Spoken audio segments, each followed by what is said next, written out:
41 ദിവസം നീണ്ടുനിന്ന മണ്ഡലകാലത്തിന് ഇന്ന് സമാപനമായി. 10 മണിയോടെ ഹരിവരാസനം പാടി നടയടച്ചു. 2 ദിവസത്തിനു ശേഷം മകരസംക്രമ ഉത്സവത്തിനാണ് പിന്നീട് നട തുറക്കുക. ഭസ്മാഭിഷിക്തനായി അയ്യപ്പസ്വാമിക്ക് യോഗദണ്ഡ് സമർപ്പിച്ചാണ് നടയടച്ചത്. ജനുവരി 14-നാണ് മകരവിളക്ക്. വിവരങ്ങളുമായി സന്നിധാനത്ത് നിന്നും മിഥുൻ മുരളി ചേരുകയാണ്. മിഥുൻ, സമർപ്പണത്തിന്റെ 41 ദിവസങ്ങൾ കഴിഞ്ഞുപോയിരിക്കുന്നു. ഇനി മകരവിളക്ക് മഹോത്സവത്തിനായി നട തുറക്കുമ്പോൾ മാത്രമാണ് ഭക്തർക്ക് അയ്യപ്പനെ കാണാൻ സാധിക്കുക. വിവരങ്ങൾ.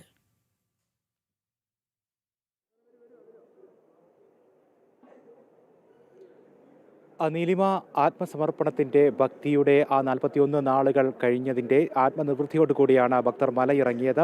10 മണിക്ക് തന്നെ ഹരിവരാസനം പാടി ഭസ്മാഭിഷിക്തനായി യോഗദണ്ഡ് സമർപ്പിച്ച രുദ്രാക്ഷമാലയോടുകൂടി അയ്യപ്പൻ യോഗനിദ്രയിലേക്ക് കടന്നു. ഹരിവരാസന സങ്കീർത്തനം പാടി നടയടച്ചു. ഇനി 2 ദിവസം തിരുനട അടച്ചതിനു ശേഷം ഡിസംബർ 30-ാം തീയതി വൈകിട്ട് 5 മണിക്ക് മകരവിളക്ക് തീർത്ഥാടനത്തിന് വേണ്ടി നട തുറക്കും. ജനുവരി 14-നാണ് മകരവിളക്ക് നടക്കുന്നത്. മകരവിളക്ക് മഹോത്സവത്തിന് വേണ്ടിയുള്ള ആ നാളുകൾക്ക് വേണ്ടിയുള്ള കാത്തിരിപ്പിലാണ് ശബരിമല സന്നിധാനം. നമ്മളിപ്പോൾ ദൃശ്യങ്ങളിൽ കാണാം.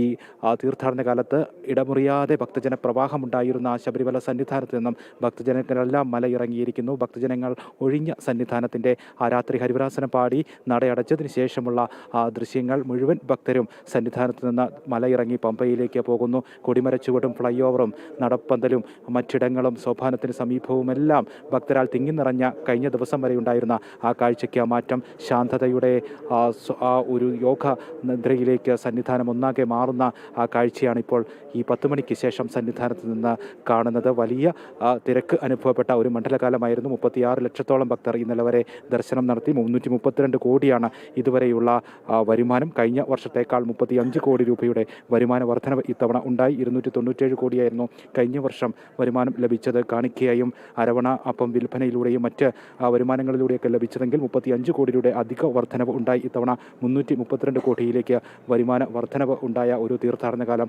ഭക്തരുടെ എണ്ണം വളരെ വലിയ രീതിയിൽ വർദ്ധിച്ച തീർത്ഥാടന കാലം. കാനനപാതയിലൂടെ എത്തിയ ഭക്തരുടെ എണ്ണം മുൻവർഷത്തേക്കാൾ ഇരട്ടിയായ ഒരു തീർത്ഥാടന കാലം. അയൽ സംസ്ഥാന ഭക്തരുടെ എണ്ണത്തിൽ വലിയ വർധനയുണ്ടായ ഒരു തീർത്ഥാടന കാലം. ഇങ്ങനെ വളരെ പ്രത്യേകതകളുള്ള ഒരു തീർത്ഥാടന കാലത്തിനാണ് ഇപ്പോൾ സമാപനമായിരിക്കുന്നത്. നമുക്കിപ്പോൾ ഫ്ലൈ ഓവർ കാണാം.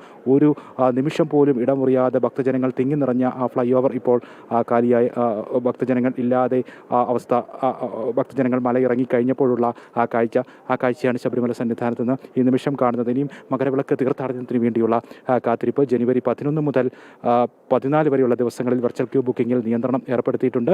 ഇന്ന് വൈകിട്ട് 5 മണി മുതൽ വെർച്വൽ ക്യൂ ബുക്കിങ്ങിലൂടെ ഭക്തർക്ക് മകരവിളക്ക് തീർത്ഥാടന ദിവസങ്ങളിലേക്ക് ദർശനം ബുക്ക് ചെയ്യാവുന്നതാണ്. ജനുവരി 11, 12 ദിവസങ്ങളിൽ 70,000 ഭക്തർക്കും, ജനുവരി 13-ാം തീയതി 35,000 പേർക്കും, ജനുവരി 14-ാം തീയതി മകരവിളക്ക് തീർത്ഥാടനത്തിൻ്റെ ദിവസം, മകരവിളക്ക് മഹോത്സവ ദിവസം 30,000 ഭക്തർക്കുമാണ് വെർച്വൽ ക്യൂ ബുക്കിംഗ് അനുവദിക്കുക. ഭക്തരുടെ ആ ഒരു പുണ്യ നിമിഷങ്ങൾക്ക് ഇപ്പോൾ പരിസമാപ്തി ആയിരിക്കുന്നു. ആ 41 ദിവസം ഇടമുറിയാതെ ലോകമെമ്പാടുമുള്ള ഭക്തരുടെ ആശ്രയ കേന്ദ്രമായി വരുന്ന ആ ശബരിമല സന്നിധാനത്തേക്കുള്ള ഭക്തരുടെ നിലയ്ക്കാത്ത ആ പ്രവാഹത്തിന് ഇന്ന് താൽക്കാലികമായിട്ടുള്ള വിരാമമുണ്ടാകുന്നു. ഇനി അടുത്ത ദിവസം മുതൽ മകരവിളക്ക് തീർത്ഥാടനം ആരംഭിക്കുന്ന ഡിസംബർ 30-ാം തീയതി ഡിസംബർ 30-ാം തീയതി വൈകിട്ട് 5 മണി മുതൽ ഇടമുറിയാതെ ഇനി ഭക്തജനങ്ങൾ സന്നിധാനത്തേക്ക് ഒഴുകിയെത്തുമെന്നുള്ള കാര്യത്തിൽ മാറ്റമില്ല. ഇനി പൊന്നമ്പലമേട്ടിൽ മകരജ്യോതി തെളിയുന്നതും തിരുവാഭരണ വിഭൂഷിതനായിട്ടുള്ള അയ്യപ്പസ്വാമിയെ ദർശിക്കുന്നതിനുമൊക്കെയായിട്ടുള്ള, തിരുവാഭരണ ഘോഷയാത്രയെ വരവേൽക്കുന്നതിനുമൊക്കെയായിട്ടുള്ള ഭക്തജനങ്ങളുടെ കാത്തിരിപ്പിൻ്റെ ദിവസങ്ങളാണ്. മകരവിളക്ക് തീർത്ഥാടനത്തിന് വേണ്ടിയുള്ള ദിവസങ്ങളാണ്. ഇപ്പോൾ ശബരിമല നടയടച്ചു. പക്ഷേ ഭക്തരുടെ ആ കാത്തിരിപ്പിൻ്റെ നാളുകൾ, നിമിഷങ്ങൾ ഇവിടെ തീരുന്നില്ല. ഇനി അത് മകരവിളക്ക് തീർത്ഥാടനത്തിന് വേണ്ടി പൊന്നമ്പലമേട്ടിൽ മകരജ്യോതി തെളിയുന്ന ആ നിമിഷമൊക്കെ ഭക്തരെ സംബന്ധിച്ചിടത്തോളം ഏറ്റവും പുണ്യകരമായിട്ടുള്ള ദിവസങ്ങളാണ്. ആ ദിവസത്തിന് വേണ്ടിയൊക്കെയുള്ള കാത്തിരിപ്പിലേക്ക് കടക്കുകയാണ് ശബരിമല സന്നിധാനം. നീലിമ. ശരി മിഥുൻ, ഇനി ആ തിരുമുറ്റവും പൊന്നു 18-ാം പടിയുമെല്ലാം സജീവമാകാൻ 2 ദിവസം കൂടി കഴിയണം. ഡിസംബർ 30-ന് വൈകിട്ട് 5 മണിക്കാണ് മകരവിളക്ക് മഹോത്സവത്തിനായി ശബരിമല നട തുറക്കുക. മിഥുനാണ് വിശദാംശങ്ങൾ സന്നിധാനത്ത് നിന്നും പങ്കുവച്ചത്.